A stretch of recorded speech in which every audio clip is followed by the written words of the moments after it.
All right, class, today we are picking up with chapter 8, photosynthesis. So this is going to be a relatively short chapter, so I'm going to do it all in one lecture. Um, but we first are going to start off by realizing that there's such a thing as an autotroph and a heterotroph. So there are two types of autotrophs. Autotrophs can be broken down into photoautotrophs, which are going to use sunlight. So photo meaning light, and then autotroph meaning that they make their own food using the sunlight. And these include plants like algae and even cyanobacteria. So chemi-autotrophs, such as thermophilic bacteria, are going to capture energy from inorganic compounds to make food. So they actually will break down inorganic compounds to make their food. So those are chemi-autotrophs. Autotrophs and heterotrophs continue. Heterotrophs are those things that include animals, fungus, most bacteria. They're going to rely on the sugars that are produced by the autotrophs for their energy needs. So plants are going to be using sunlight to store up their starches and their sugars. And then when an animal comes along and eats those plants, they gain those sugars from the creation that the plant did in its photosynthesis. So a predator can then even eat a deer and it receives a portion of the energy that originated in the photosynthetic vegetation that the deer consumed. So it's just kind of this hierarchy of needs. Now, this is just an overall schematic of the difference between how chloroplasts use light energy to store up these sugars and that kind of thing. These organic molecules, they make these organic molecules from this light energy, and then those organic molecules can be consumed in processes like in cellular respiration in the mitochondria, so that we get our energy out of ATP, which is most of what cellular work uses. And in turn, we have a waste of carbon dioxide and water, and that waste is fed back into the ecosystem that is used by plants to be used in photosynthesis. So it's just this circle of life, if you will. So this is an overview of photosynthesis. Sunlight is going to be collected in and used through the different chloroplasts and chlorophyll and that kind of thing. And then through that, it takes in the carbon dioxides, and then these sugars are made.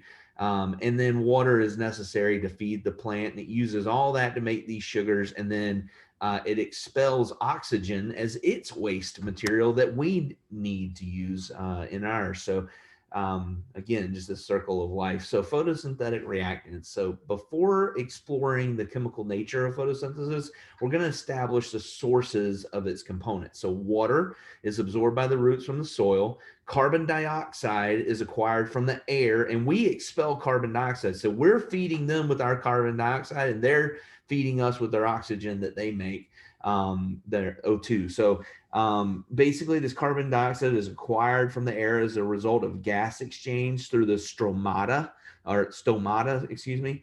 And then the stomata, what they are, and this is a definition, so I would make sure you know that stomata are the small pores on the leaf's underbelly. So the underside of the leaf has small pores called stomata. So know this definition. Likewise, the O2 waste product is going to exit through the stomata. So it's kind of like the mouth, if you will. And there are these guard cells that actually surround it that create kind of like the lips of the mouth. And then when they'll pull back to open the stomata up. So that's on the underside of the leaf. And this is just a microscope rendering of the underside of a leaf. And you can see these stomata, and they have the ability to open and close through those guard cells.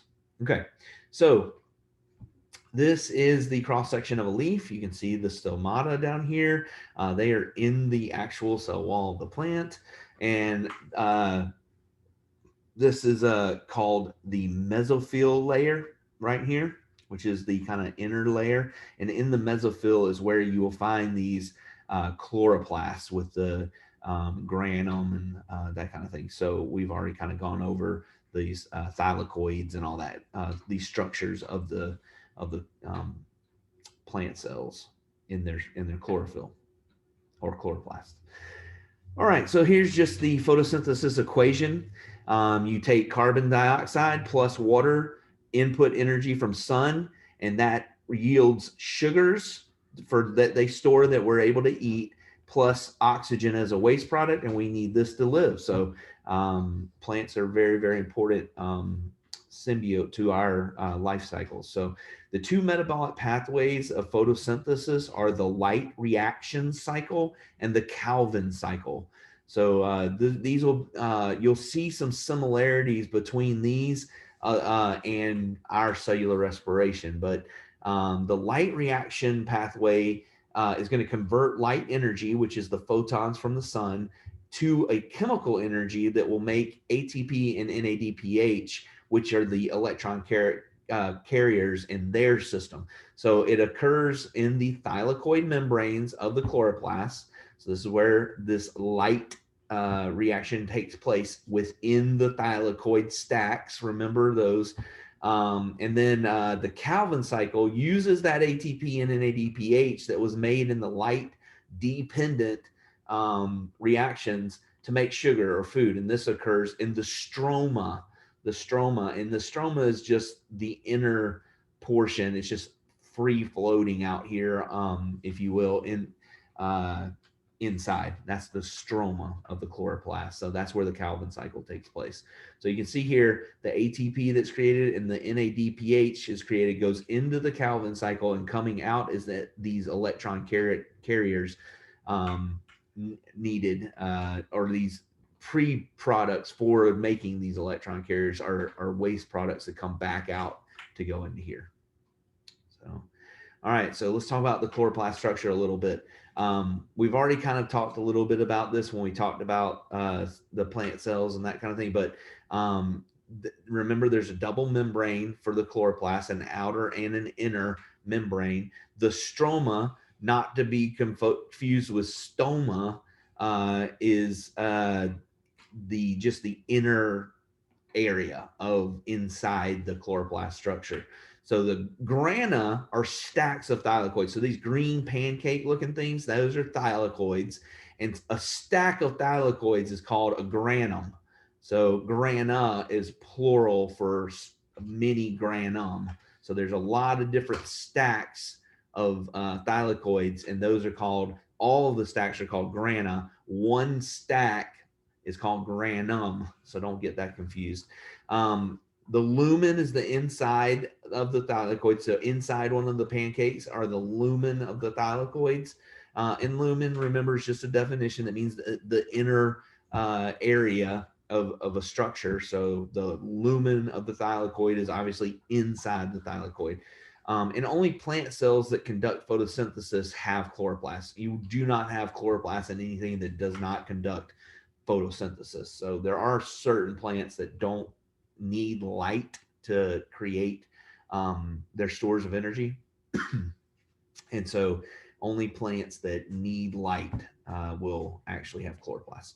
High densities of chloroplasts occur in the mesophyll, which is the middle of the leaf, and these are the cells of the leaves.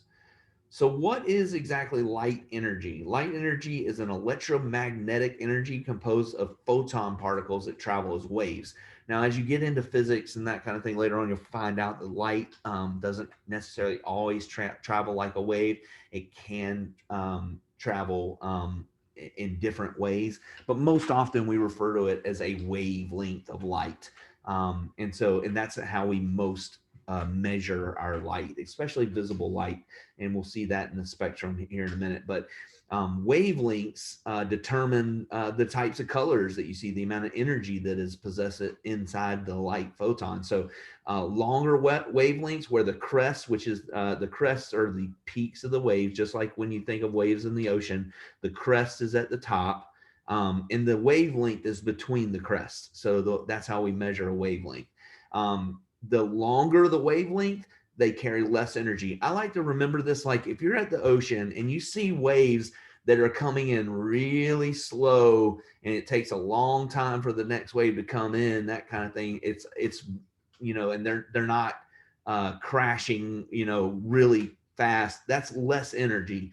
But if you have a storm coming in and waves are just crash, crash, crash, they're coming in much faster, and that means that they're closer together. There's a lot more energy in that wave than there is in a longer wavelength. So that's how I like to remember it. Less energy, the longer the wavelength there is. Um, and we can only see a fraction of this photon energy waves. We call this the visible range of light. So plants use wavelengths within the visible range as well. So we're going to talk a little bit about this visible light range. So you can see here, like gamma rays, which are what made the Hulk, you know, in the Marvel Cinematic Universe, they are extremely, extremely small, 10 to the negative fifth nanometers to 10 to the negative third nanometers. That's where gamma rays live. So they're very, very, very small. X-rays are the next smallest, and they're, you know, from 10 to the negative third to 1 nanometer. And then UV is 1 nanometer to 10 to the third, you know, that kind of thing. Now, visible wavelengths of light are going to fall from this 380 nanometer wavelength to the 750. So that range is pretty much set. There's some, if you Google visible light range, you might see some varying, a little bit smaller to a little bit larger, that kind of thing. But this is pretty much the closest amount, 380 to 750 nanometers. And the shorter wavelengths are down here. And remember, shorter wavelengths, more energy. So that's why radio waves that are way up here, these are the biggest waves. They're very, very low energy, and therefore they don't really affect us at all. But if you were to get exposed to a lot of X-rays or a lot of UV rays, they can actually cause cancers, you know. So that, I mean, UV is like what comes out of the sun. We get a lot of UVB rays and that kind of thing coming from the sun. They can damage our cells.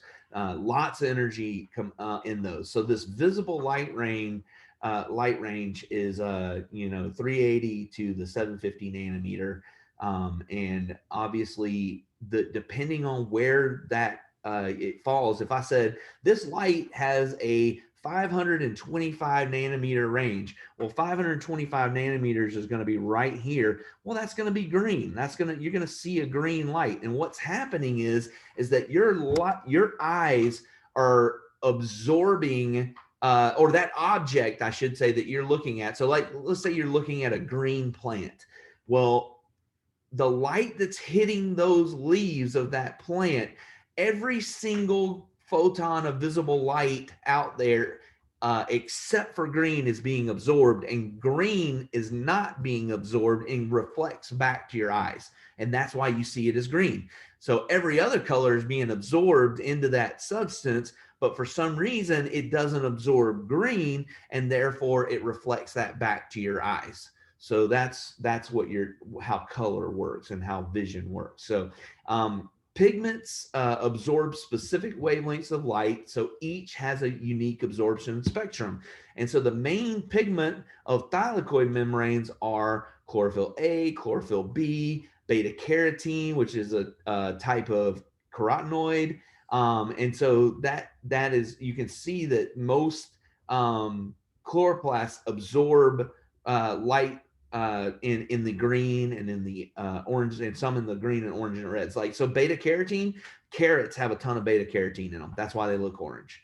So so chlorophyll A and B capture light for photosynthesis, and that's the reason that leaves are green. So the green wavelengths are being reflected back to you. So beta carotene helps to protect photosystems by dissipating excess energy. And this is also why it's carrots and oranges reflect back reds and oranges. So other carotenoids include lycopene, that's the red color of tomatoes, and zeaxanthine, which is yellow of corn seeds. So down here, you know, that's in this area, that's, you know, corn's going to be reflecting back that 550-ish nanometer of light to give you yellow. All right. So components of the thylakoid membranes. This is going to include, within the thylakoid membrane, you've got photosystems 2 and 1.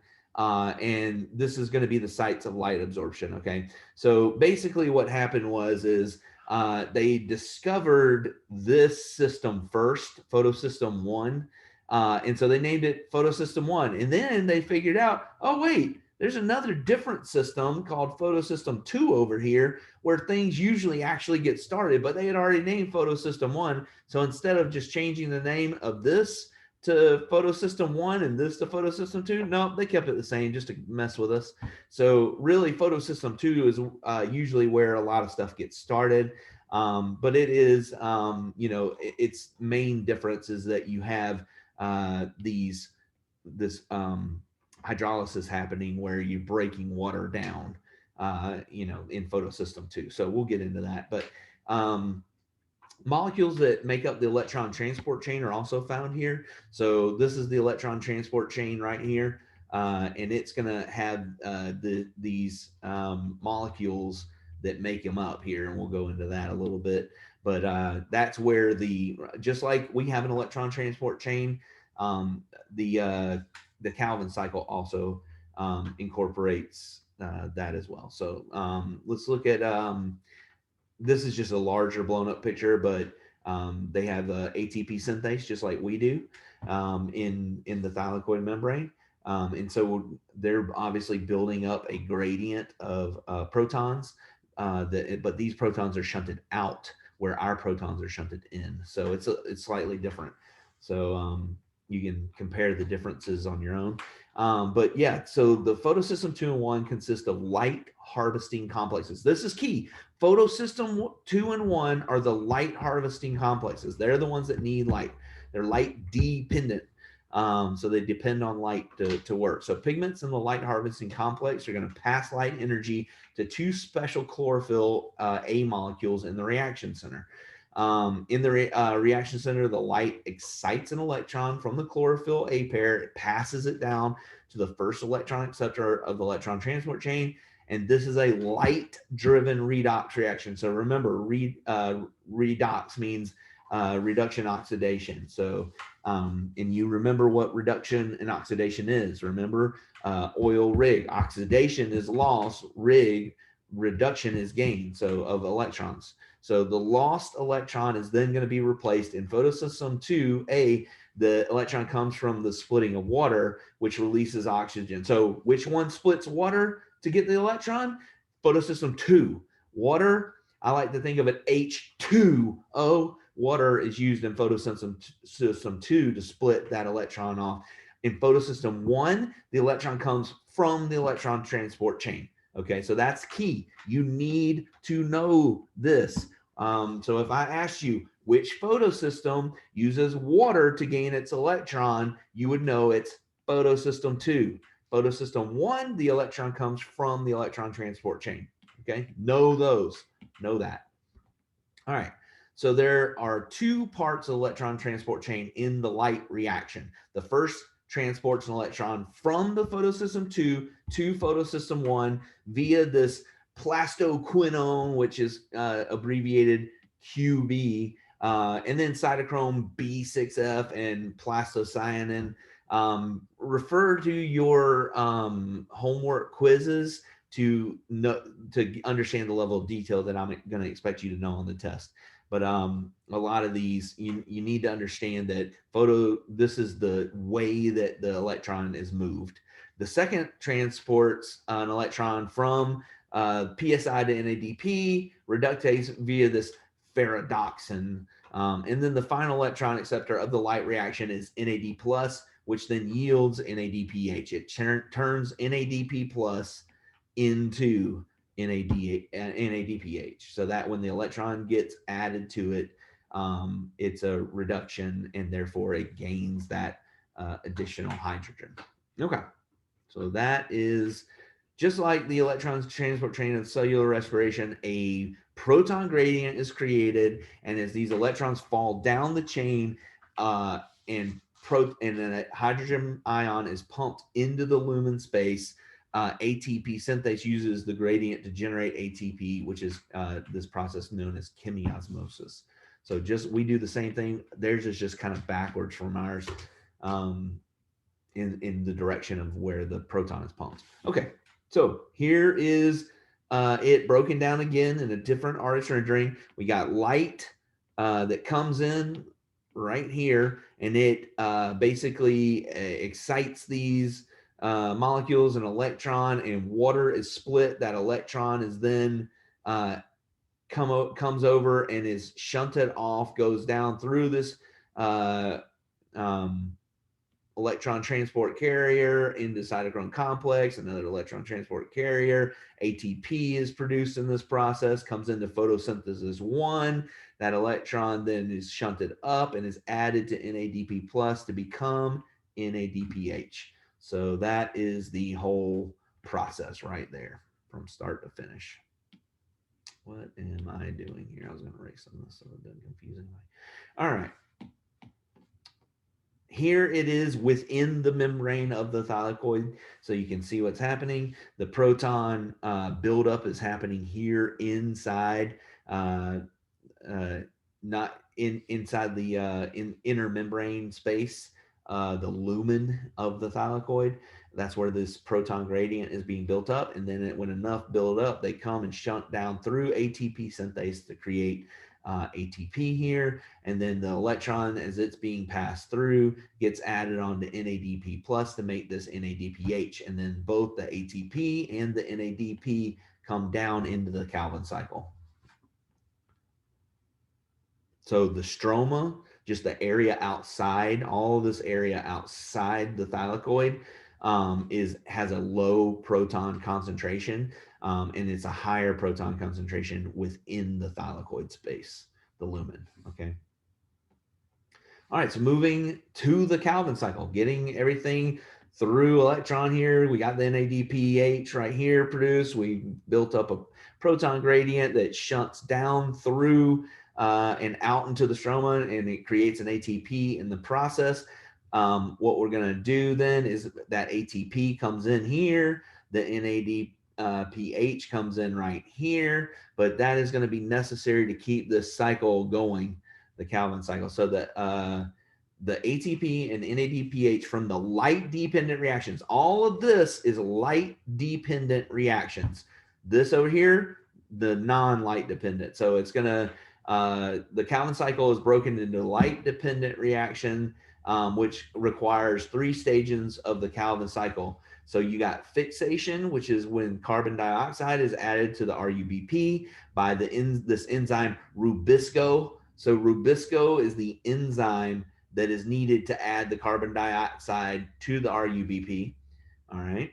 And then this generates this 2,3-PGA molecule, 2 of the 3 PGA molecules. Reduction then happens. ATP and NADPH are used to add electrons to make sugar. So remember, if you're adding electrons, they are being reduced. Reduction is gain. Remember, oil rig. And I'll just write that down again in case anybody missed it. Oil rig. Oxidation is loss. Reduction is gain. Okay. Oil rig. Sorry, my eye looks horrible. So, and then regeneration is the final step. Regeneration is when RUBP is remade from the sugar. So it just starts the cycle all back over again. Okay. So here's that enzyme Rubisco right here. It's going to add it'll take these carbon dioxide molecules, 3 of them, and it adds it onto this molecule to make 3 PGAs. This 3 PGA molecule, it makes 2 of them.